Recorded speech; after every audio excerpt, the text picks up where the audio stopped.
Hi friends, ఎలా ఉన్నారు? బాగున్నారా? ఈరోజు మైనీస్ చేశానండి. చాలా టేస్టీగా ఉంది. ఆల్రెడీ ఇంకొకటి చేసి చూపించాను, కానీ ఈరోజు బాయిల్ ఎగ్తో చేస్తున్నాను. చాలా బాగుంది. 2 బాయిల్ ఎగ్స్ తీసుకున్నాను. తర్వాత గార్లిక్ కూడా వేసుకోవాలి, ఎల్లిపాయలు. తర్వాత మిరియాల పొడి కొంచెం స్పైసీ తగ్గట్టు వేసుకోవచ్చు అండి. కొంచెం తక్కువ వేసుకున్నా బాగుంటుంది. కొంచెం స్పైసీగా తినే వాళ్ళకి కొంచెం ఎక్కువ వేసుకోవచ్చు. షుగరు 1 స్పూన్ వేసాను. తర్వాత దీంట్లోకి సాల్ట్ సరిపడంత.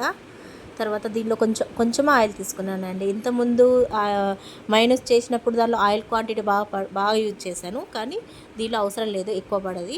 తర్వాత 2 స్పూన్ల మిల్క్ పౌడర్ వేశాను. కావాలనుకుంటే మిల్క్ కూడా వేసుకోవచ్చు. తర్వాత దీనిలో నిమ్మరసం వేశాను. నిమ్మరసం బదులు వెనిగర్ కూడా వేసుకోవచ్చు. తర్వాత మిక్స్ చేసేయాలి. ఇది కొంచెం గట్టిగా అంటే టైట్గా అనిపిస్తుందంటే కొంచెం మిల్క్ కూడా వేసుకొని మిక్స్ చేసుకోవాలండి. ఇది క్రీమీ స్ట్రక్చర్ అలా వచ్చేలాగా చేసుకోవాలి. ఇది బాగుంటుంది. ఇది మమ్మూస్కి, బ్రెడ్ పైన పిల్లలకి చాలా హెల్దీ అండి. చాలా టేస్టీగా ఉంటుంది ఒకటి, ప్లస్ మళ్ళీ హెల్దీ అండి. ఫ్యాట్ ఫుడ్ పిల్లలకి మంచిది కదా అండి. వాళ్ళు తింటే వాళ్ళకి మంచిది, మనకన్నా వాళ్ళకి బాగుంటుంది. మనం తక్కువ తినడమే బెస్ట్. చాలా బాగుంది. క్రీమీగా టేస్ట్ బాగుంటుంది. ఒకసారి ట్రై చేయండి. ఈ వీడియో కనుక నచ్చినట్టయితే ప్లీజ్ సబ్స్క్రైబ్ మై ఛానల్. నన్ను ఇలాగే సపోర్ట్ చేస్తుండండి.